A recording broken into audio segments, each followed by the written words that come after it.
when you see, people who are not so privileged, I'm like, wow, how has this program, did such transformation to the people around here? And then I always come back, I'm so blessed to be in Malaysia.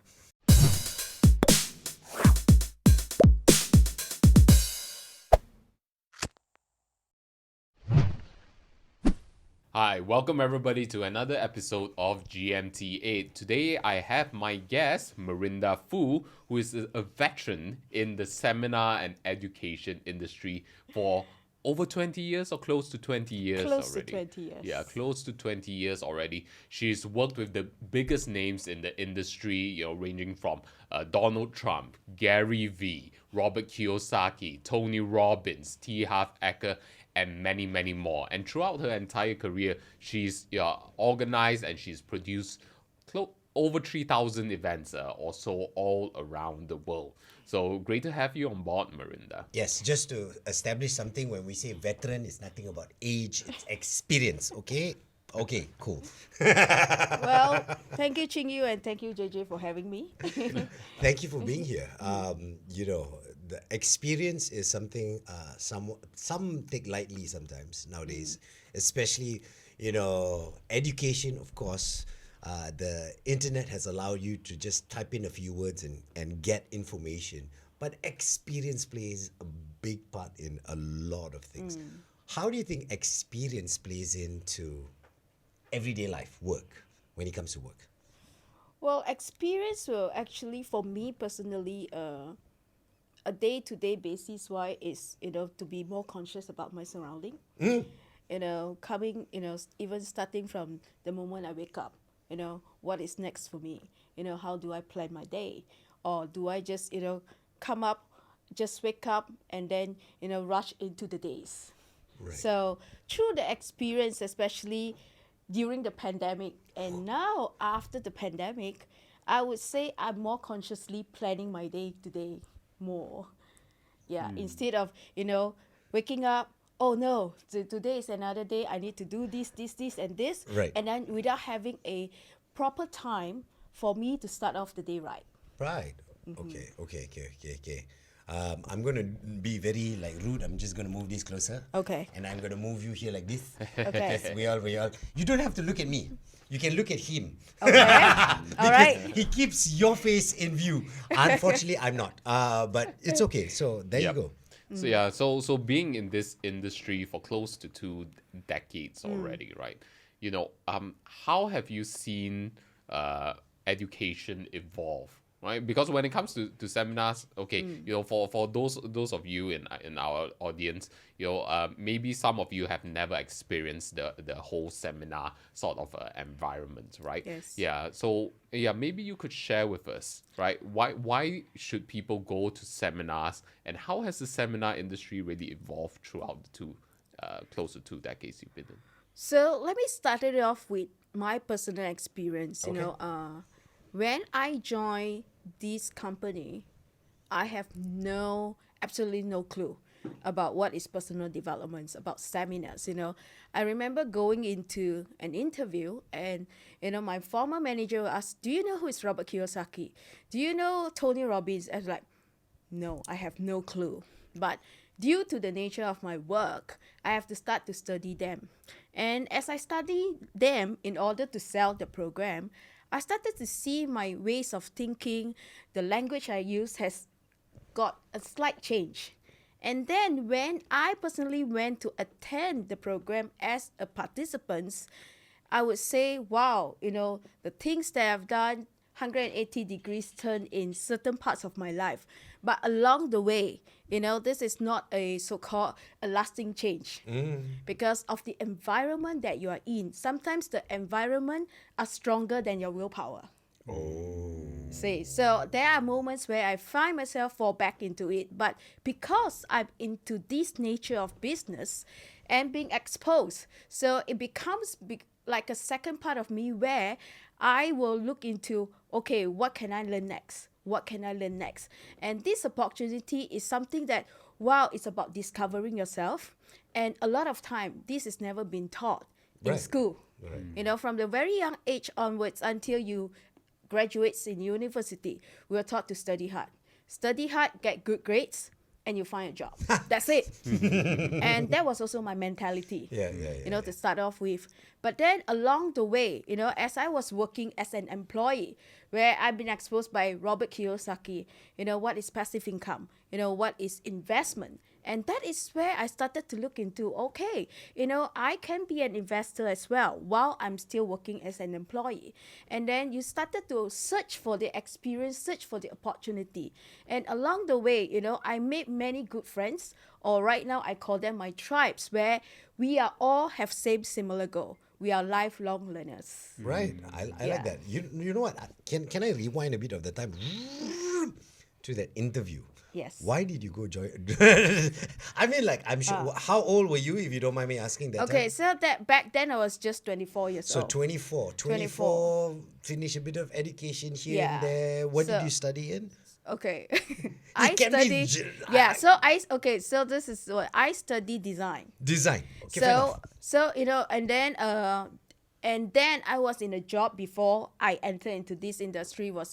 I was in part of a legal recovery department. Wow. So we were literally, you know, chasing people. Yeah, after that's bad why. That's debts. why I went. Wow. That's the like. Yeah. What? Faster pay back money. Like that lah. So you know, in the beginning it was fun. Right. Because so many exploration, but after 2 years, I see myself become stagnant. Right. It become like a day to day. I'm literally, you know, waking up. I know what I need to do until the end of the day, and there's no challenge anymore. Correct. And I'm just like, no, I don't want to continue on like that. And then last time when we still have newspaper, where you have the interview columns. Yes.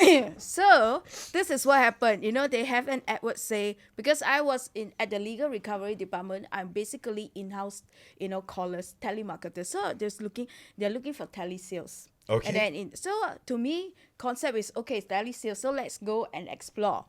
I went in, they say, oh, you know, I said, what do you all do? So they asked me about all these big names. I have no clue.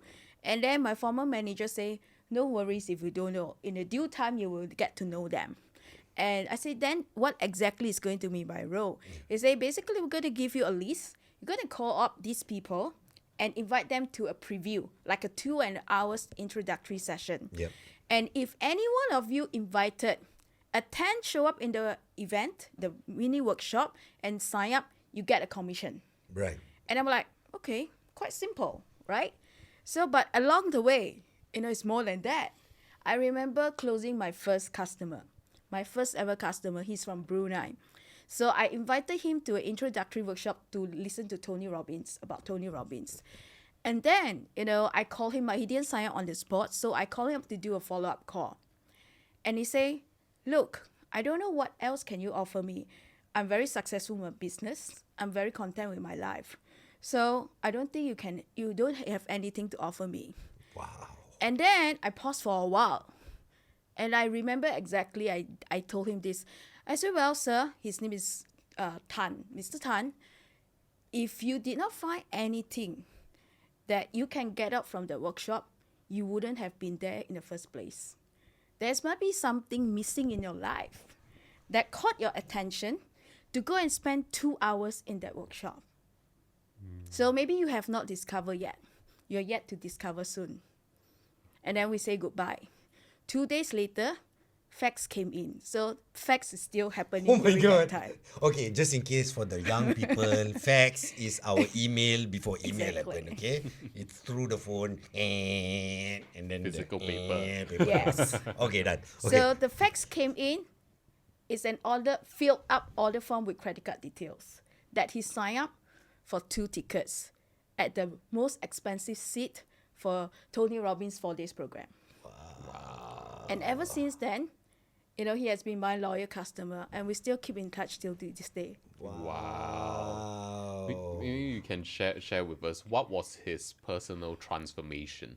So we never met to start Okay. off with, you know. So I didn't met him until 2 years later. Okay. Okay, so we were literally just on a call. So this is how it goes. After he attended Tony Robbins' program, he called me back. He said, you know, thank you so much for this, telling me all things. And then I say, in future, if you have any program, please let me know. So from time to time, I say, hey, Mr. Tan, we got this program. Okay, just send me the facts, information. The next thing I know is fill up form back. And 2 years later, what happened was when we sat down in one of Tony Robbins' program, as I was the attendee as well, we sat down and said, you have no clue that very conversation you had with me has changed not only my business, but literally saved my marriage because I'm at the verge of divorce. And because of that, that was something that I went to look for an answer. But I didn't find that moment until I went to Tony Robbins' event together with my wife to give it a second try. And that's how it saved our marriage. Wow. And we're like, oh, wow. And that is also a turning point for me to say that, even just sitting at the office, just doing calls, I am actually transforming life. Yeah, yeah. Yeah. And it's very easy to take for granted, right? I mean in society in general, sales lah, like that. But it's when you are involved within an organization, when you have an experience, a product or service that's really transformative, every single touch point counts and matters. And throughout your entire career, you've been involved from the A to the Z of it, right? Yes. So how was your journey in the seminar industry and facilitating all of these transformations throughout? It was, I'm not going to lie, there's a lot of ups and downs as well. Pressure, stress, all comes in a pack. Sometimes people come to me, and say, wow, you're so lucky, you get to travel from one place to another place. And then I would say, yes, I see the airports and the hotels the most. Up to a point where, there are moments where you just don't have the time or you just don't feel like, going explore out. But for me, it's just one stop point to another point just to fulfill the events that I've been. But I would say that we got to be very careful too. And it just take a toll on me too.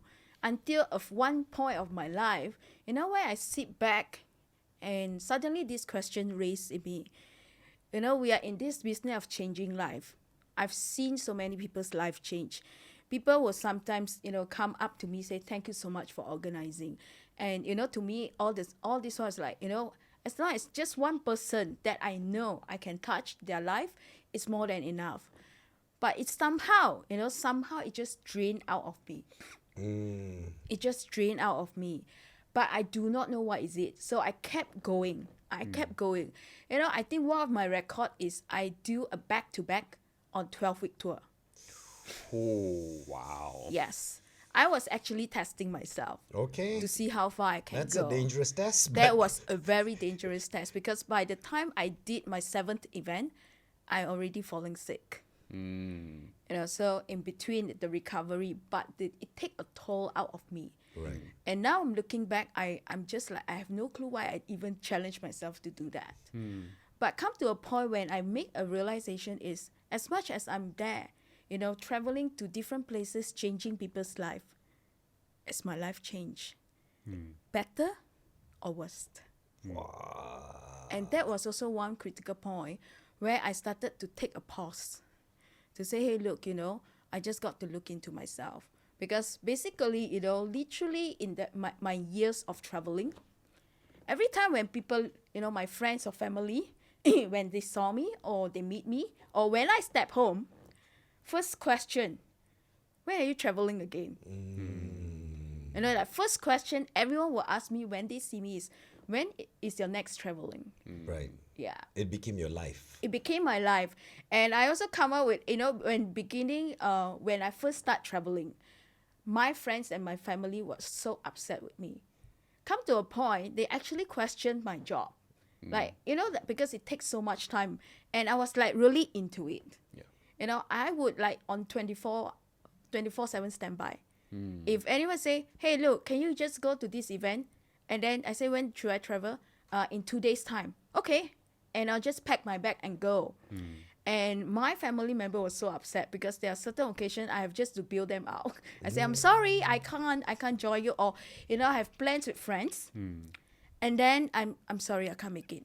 Like last minute, and they get so upset. So I come to a point, I actually give them like a schedule in advance. So, if I know my first half of the schedule, I'll pass it to my family members and friends. I say, just check through, this is my schedule. Anything important that I need to attend, let me know. So I'll just make sure I will schedule myself, free myself from there. And then I'll tell my friends, if you all want to go holiday, just let me know where you want to go. If those places I'm not interested, then just go ahead. If those I'm interested to go, just plan between my schedule. Wow. Yeah. Have you like through all of that scheduling and hecticness missed out on, be it family functions A or lot. friends functions that lot. you really wanted to go but because of the Yes. commitment? A lot. That's the nature of the job also. A lot True. of people see the glamorous part of it. Wow, you get to go this. But there's so many things behind the scene. The grass is always greener on the other side until you go there. The True. grass tastes the same, only different color, different shade. That's I what would it. say there are moments too. I actually choose my job over my family. Wow. Okay. Which there are moments in my life that, there's just still regrets Yeah. that I did that. It's just, I do not know how to say, but in a way, I just like that environment, that rush, Yeah, that yeah. challenge, Right. that you get to be in it. Like, like when I'm in event, though I run the same event in different parts of the world, but this is one thing I always tell myself, always see it as the first time you're running it. Because different culture, I got different exposure. And I become, in a way, addicted to see what is the next challenge coming up. It's both a good and bad thing. But Yes. you know what? You brought up a few things that if you're not in the industry, you will not understand the rush and all that. Yes. Okay? But before we get there, Yeah. okay, you started off with kring kring hello. Yes. Ended up being the people organizing it. What was the transition? How did you move there? How long before you had the confidence of going, look, let me organize one? So, the first 4 years in the company, I was in sales. Okay, stop. Yes. So not 4 years, not straight away, Okay, just wanted to. Okay, continue. So the first 4 years I was in sales. Yes. And then in between, it was like we have a primary and secondary role. Yep. So every time if there's an event, happen that I'll be so-called assigned to be the speaker liaison. So that's where I get to, understand and get to know the speakers. Right. And then along the way, we started to bring in more events. And literally, you just got to do events that last time we used to maybe like every half a year, an event. And eventually it become once, every 3 months once. So we don't have enough manpower, or the company don't have enough manpower. And during that period too, there's one part of my part where, why I was focused in so much in sales is because my driving force behind it was my sister. I have a sister who is not well. So I need to have, in a way, I need to support her financially. So my driving force was, to hit my sales target is to give her a better life. Right. And then there was one point where, she was so critical and she passed on. And when she passed on, I suddenly sit back and see, why do I need to work so hard anymore? Or I could not find a reason to, to go and chase. And Right. that is where suddenly another opportunity arises to say, hey, look, we need to have someone, we need to create a separate department called the events team, where you need to run, to be on site, and to produce event. And when I hear that, I raise up my hands and volunteer, say, I want to be part of that team. For two reasons. Because I just want to escape of being at home. Second thing is also, I think it's time for me to change an environment. And that's where I started off back in 2010. And until now. And we go back to what we said at the experience of that 2010 when she started to design a event, most probably take a few days, sitting down. Now I bet you are like, hey, can we come out event? Hold on. Okay, there. That's what experience brings. So wow. Okay. So so your initial driving force in the industry and really pushing hard was your late sister. Yes. And then what kept you going beyond that? I know initially, you raised your hands to say because you wanted to just get out of the environment, right? An environmental shift. But what kept you going on for the next 14, 15 years or so? I think one good thing I'm very blessed is I get to expose to go to different parts of the world. When you experience different culture, when you see, people who are not so privileged, I'm like, wow, how has this program, did such transformation to the people around here? And then I always come back, I'm so blessed to be in Malaysia. Despite of, many things that they say is not so good about Malaysia, but every time when I go to a different country, I come back, I'm just so grateful that I'm a Malaysian, that I'm in Malaysia, and it's just that and be able to just be one of an individual to play a small tiny role, just behind the scene, producing the event. Coming people stepping into the event without knowing what in store for them, and seeing them leaving the event, with such huge smiles, such hopes that they have, is something that keep me driving. Hey, can we get back to what you spoke about, that rush? I want to try and go behind the veil. See, when it comes to events, when the person who's not involved in the event, Yes. all you see is the poster, Yeah. all you see is the sign up, all you see the day of event, and after that. Yes. That's all. All right. But the rush involves so many more things. So let's go behind the scenes. What about events per se gives you that rush that made you go, yeah? Well, it all started off with, we always have like pre, Yes. during, and post. Okay. So the pre is nothing much. You just still have certain challenges, like you got to look for venue, you got to make sure, a right place, you got to look for suppliers, you got to ensure, they deliver what is being discussed. Yep. Which sometimes when comes to during the event, it's a different story. Sometimes, we were like, exactly, this is the way we got to put the chairs. No, unfortunately, we don't have this type of chairs. I'm like, okay, or unfortunately, the lighting has to be that way, or this. Unfortunately, no, sorry, we don't have such lightings. But it was not what we discussed, during the meeting. Yeah. So at that very point, we just got to be more creative and do some ad hoc works or adjustment. So this is first level. Okay. Second level, a lot of people say, how do you run a successful event? It's not one person, but the team behind. I would say another challenges that you come in is when you have a group of people that you need to manage. Yes. And there's so many moving parts during the event. Moving parts as in there's be one person, one group of people, you got to look after the registration to ensure the smooth registration. One group of people to handle all the musics, we call it them the AV team. And then another group, looking after escorting people inside the room. We call them the ushers. Another group to look after the speakers, so there are a lot of moving parts. And at the event, normally I've been called like the program director, so I oversee everything. So basically, it's just got to manage, different teams at the same time.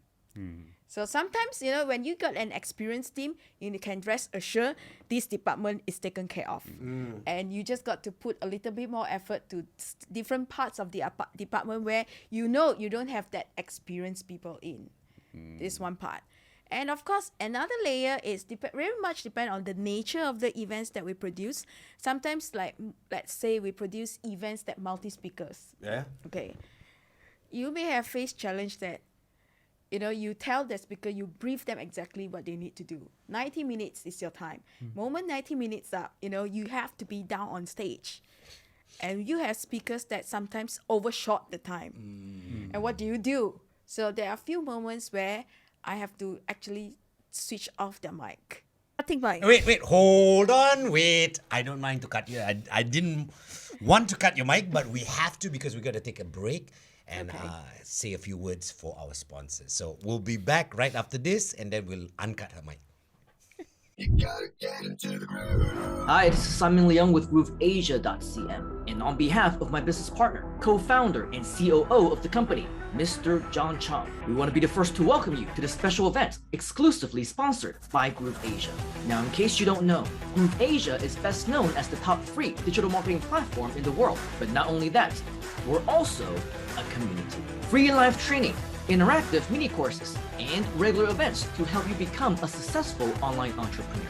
Amazing bonuses, resources, and support you won't get anywhere else. Plus, we even have amazing business opportunities for you to explore with us together as partners to work on real-world internet projects to earn USD online. And on top of that, if you want to be a part of more sponsored live events, such as this one, then you are highly encouraged to join us. That's because through us, you will get access to tons more event sponsorships, assuming you would like to learn even more after this course. In fact, fellow students just like you who are here with us today are also our members, so feel free to reach out to them so they can tell you all about the benefits of our community. As for now, make sure that you put your 100% focus on your training at hand, and once you've learned your new strategies, make sure that you implement them. We will be in touch with you throughout the event to tell you more about what our products and services are all about, and even how you can get started for free. So if you're interested in learning and meeting our corporate partners from the US, many of them are also veterans in internet marketing. Make sure to stay tuned for more. In the meantime, we wish you an exciting day ahead of learning and new discoveries, and we look forward to more opportunities to provide you with even more value in the future. Take action right now. Let us know if you have any questions, and I will see you on the inside right here at GroupAsia.cm.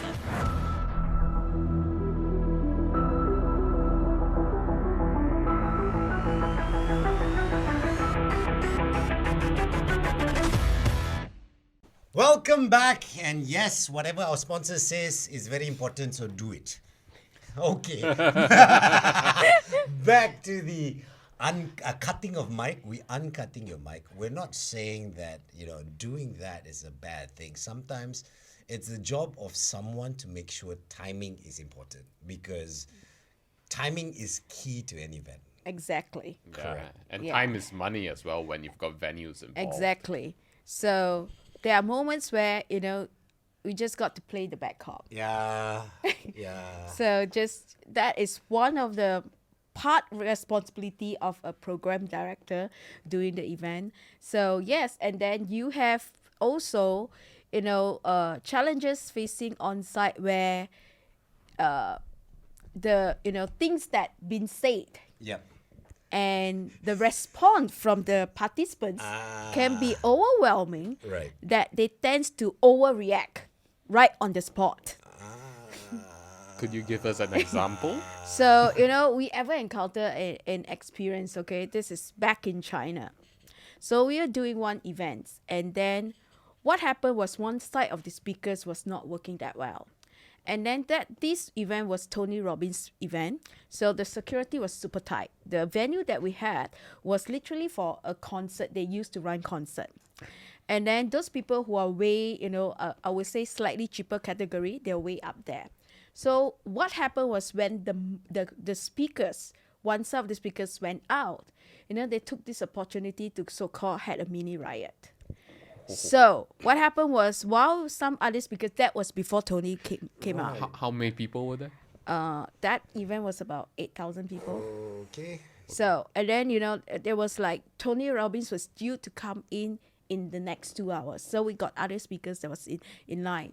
And what happened was they start to throw water bottles down through the stage and say, stop. We're not buying this. And we have to go up and then speak to them.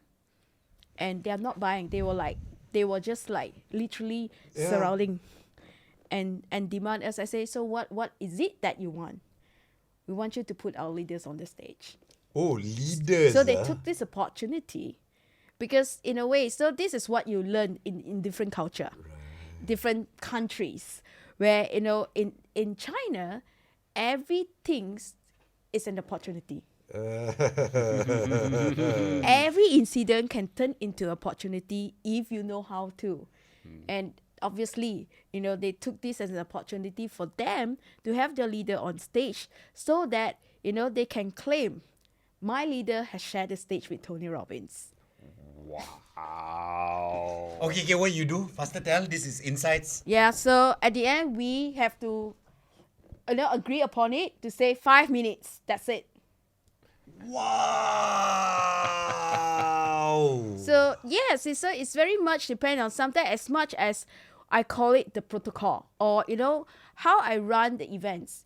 Indeed, the other day I was just telling one of my friend, I say I do not know how to run events right now or start to run an event without I setting a code of honor or set of rules. That is how I started off by managing the team, by managing everyone. And this is one code of honor where I just got to call it out on myself to make that decision. Right, fair enough. Yes, because at that point, at that moment, this is the best I can think of to do, Yeah. or the best solution. Wow. Yeah. So Yeah. I mean, other than that, yes, code of honor is very very important. To maintain the whole integrity of the organization. Yes. Right. What are some of the ugly side of the events industry, or like the biggest challenges that The you things face people there? don't see. Yeah. The demons within the events. Along the way, besides producing events, I've also come to play a role to look out for trainers, speakers. Okay. So, you will always have so many people are so inspiring to become a speaker. They were like, oh, I just want to be a speaker. I just want to be like, this person on stage and on stage. And I'm very blessed in a way. I got an opportunity just to be part of this team to so-called how to filter through or how to, get the so-called the inspiring people to be a speaker along the journey. And I've seen, in other words, I call it the rise and the fall of a speaker. Okay. How does that journey look? Yeah. It's interesting, and to me, it's always a constant reminder for myself, particularly. Along the way is because a lot of people just see like what you say early on. You just see the glitz and glamour of the front. You didn't see the behind. So just now what I've shared is just behind the production. But along the way, becoming a speaker is not an easy journey to start off with. A lot of dedication, a lot of hard work needs to put in. A lot of supports needs to be in as well, physically, mentally, emotionally. But there will be also one point where I observe, this is my personal observation. Along the way, I see a pattern of the rise or the fall of the speaker.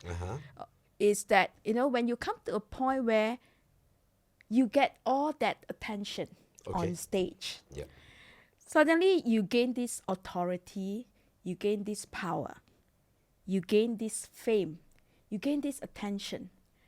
And it is very important to see how you handle with it. Because if you are not careful, which I've seen a lot, eventually you'll fall into so-called certain types of temptations. Temptations of greed. Like, how can I make more? So, you see speakers that comes with a so-called, why you want to be a speaker in the first place? That's always the first question I ask. Oh, I want to help more people, because of the journey I've gone through, I want to help more.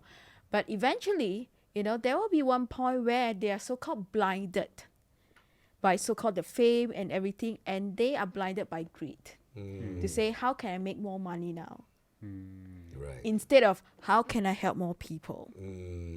So there's kind of like a shift in their so-called agenda or their focus. And of course, another part, I would say, because of this fame and recognition you have, you will attract certain things that if you're not careful enough, that will just fall. Partly it's, in temptations of into getting yourself into an external affair. So I've seen that long enough, and I'm not saying this is I'm saying it's in general. It happens to male and female the same time.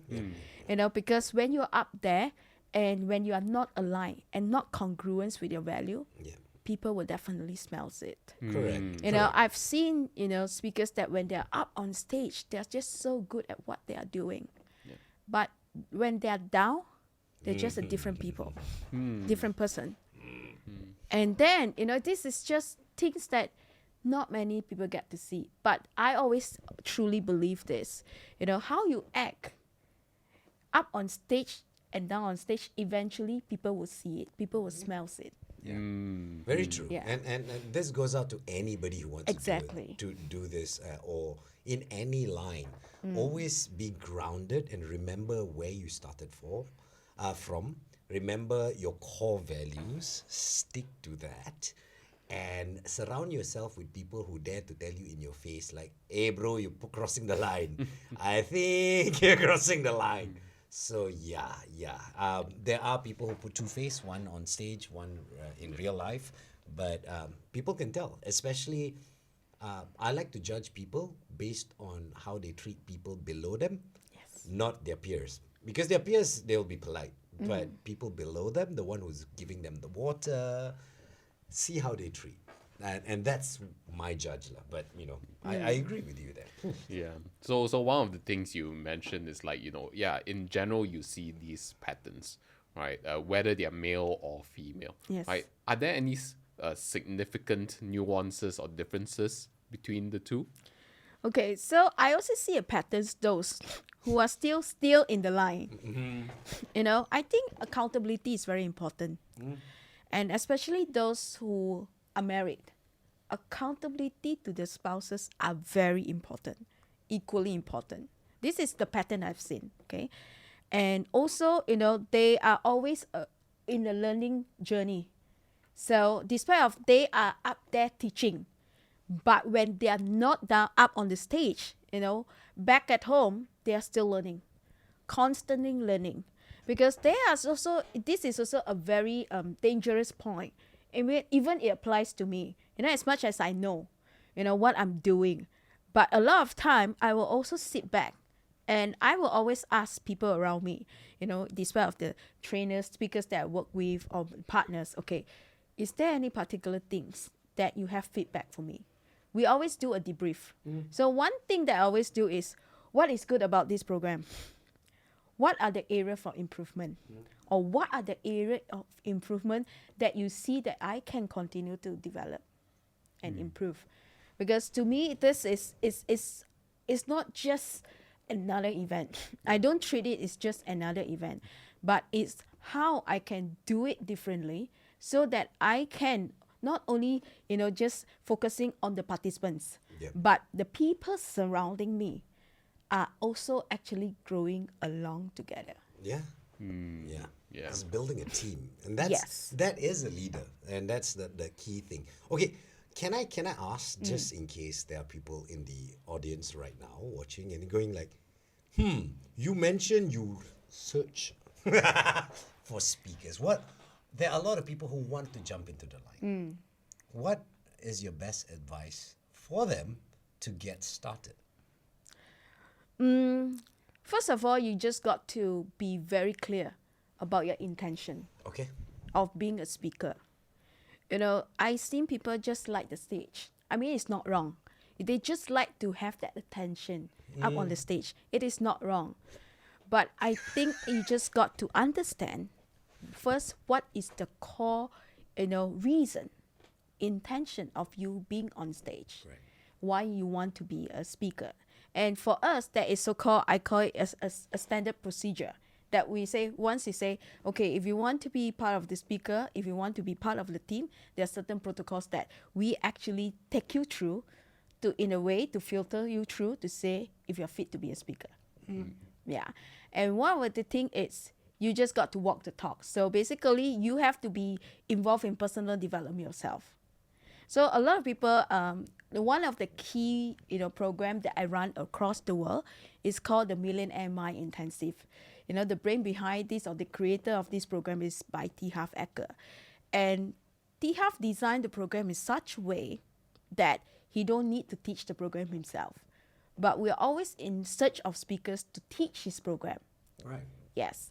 So a lot of people will say, yes, I want to be part of the team. Okay, sure, good. So first of all, you got to attend all his program to understand as a participant first. Second, you got to start implementing what you have learned. to see it works for you. Because if you want to teach a program that you didn't even been exposed, you didn't even have that experience, then how would you be able to teach? And then another key element which is very important is we will always invite them to come back to serve as behind the scene crew. Yeah. Because that is also one way for us to observe, or at least for me, to understand so-called your personality. Yeah, and just a reminder to everybody, you want to get into this exactly like what she said. Ching Yu's done it, I've done it. All of us have been behind the scene people carrying the cable, the one that you don't notice. All right, you have to experience all that. Then there are speaking engagements where you don't get a single cent. What you get is the opportunity to go out there and showcase what you got. Before you think of your millions that you want to make sure you go through all this process. You do not become an instant TikTok star. I'm just telling you lah. Yeah. Yeah. And I think one thing is also that a lot of speakers come into this industry, as you mentioned, with that right intention where they want to help and change people's lives, right? But it's also a fact that there is the business aspect of Yes. it, right? For the long-term sustainability. Yeah. So how is it from your experience that you help mold speakers, to have that balance between the both? I think another thing for us, one of the code of honor, we always say, if you want to be a speaker, first thing is you also must learn how to sell. Selling is equally important. Yeah. So, and they were like, I don't even have a sales program. I say it's not about that. First, how do you sell yourself? So selling is an integrated part, because eventually right now the speakers that we have been or been in this journey, or those who are still in this journey, I would say they have come to a point where they manage to say, hey, look, I'm giving content, at the same time I know how to balance out to sell them to get more. Yeah, because right now, especially after the pandemic or during the pandemic, you see there's a lot suddenly coaches, speakers out there. Okay. And if you ask me right now, what is the niche market?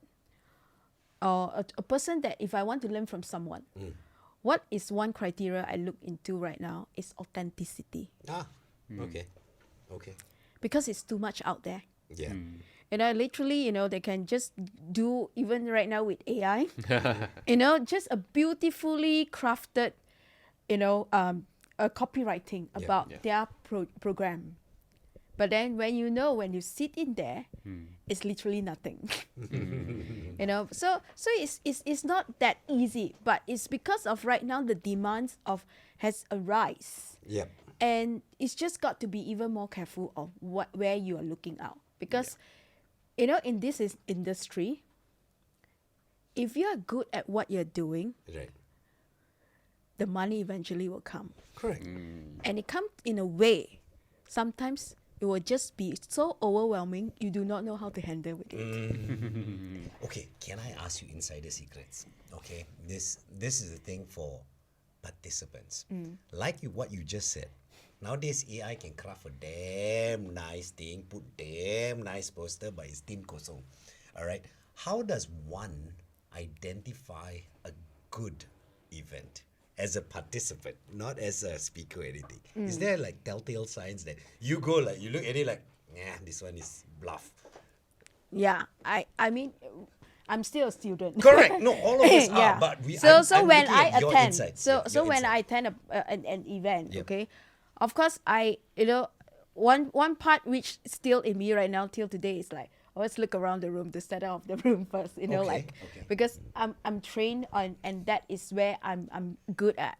So the whole context of the room has been set. Is it is it the right ambience, environment? Is it the lightings, like you say, the Understand. mic and everything? But put that all aside.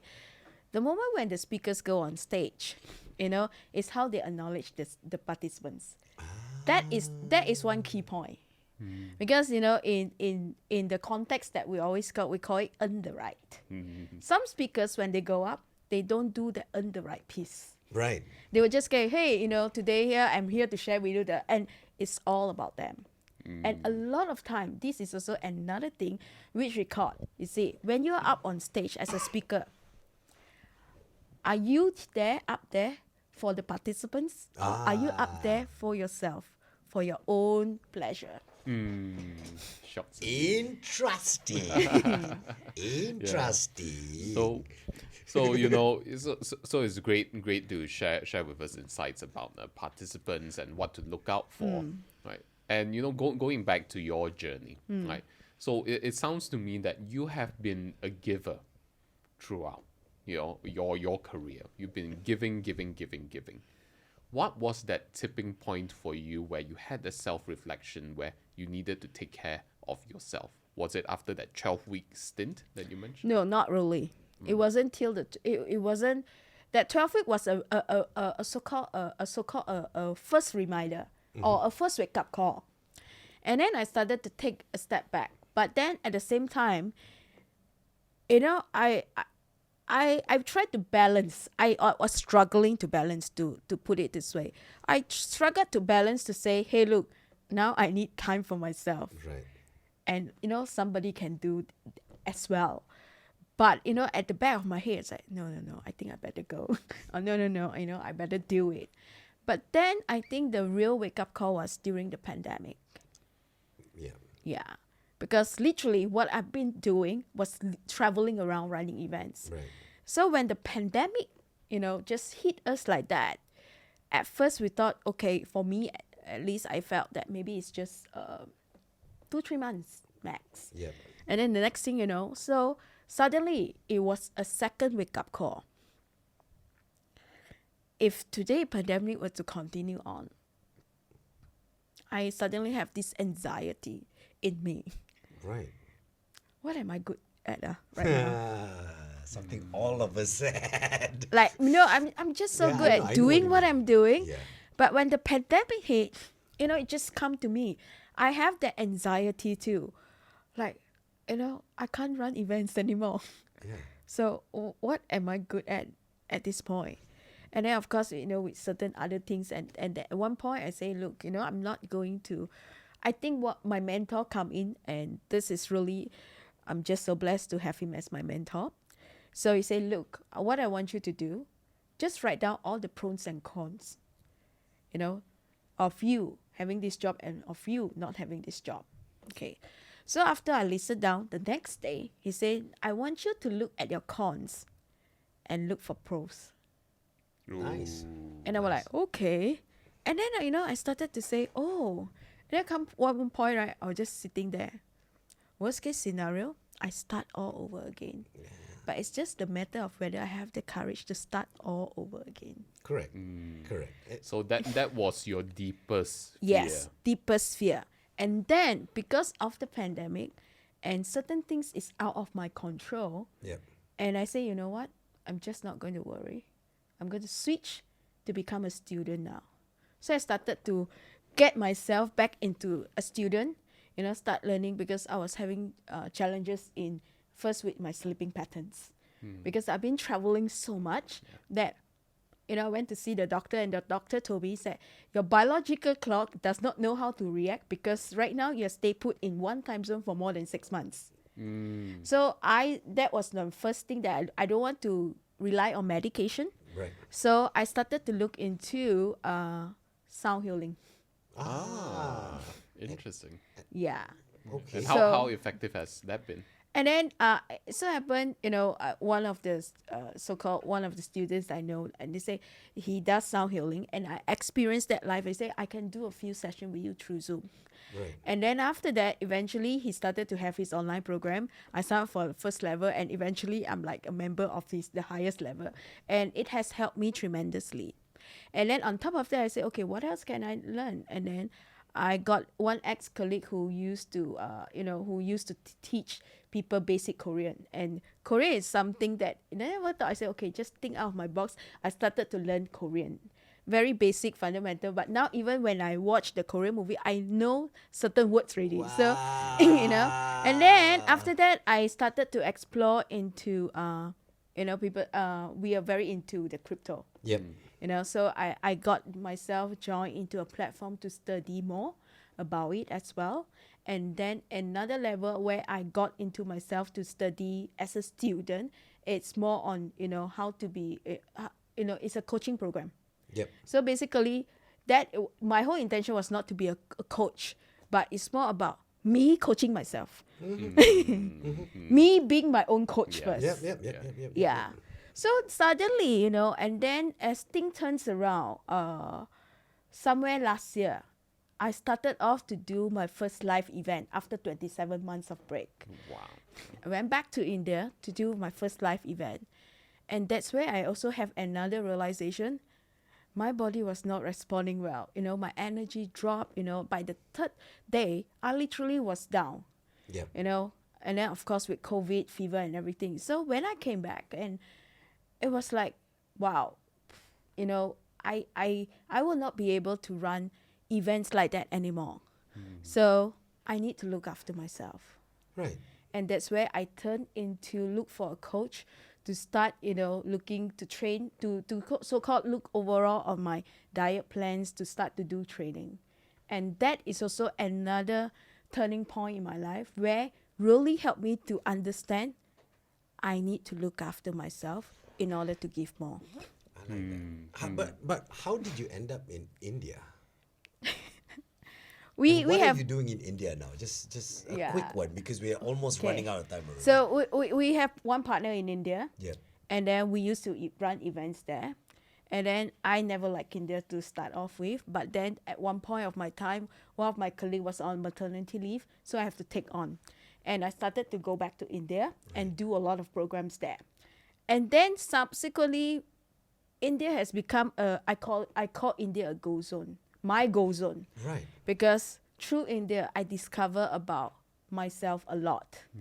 I discover about self-love, forgiveness, and more important thing, if you ask me what's so much about India, if I've been traveling along a lot in India, not really, but it's the people, it's the family I've built, the tribe I built in India.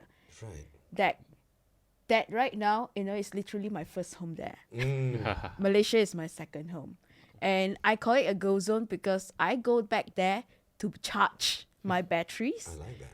and then coming back here to give out. Wow. Nice. Nice. So with that, what is next for Merinda Foo? What's the next chapter?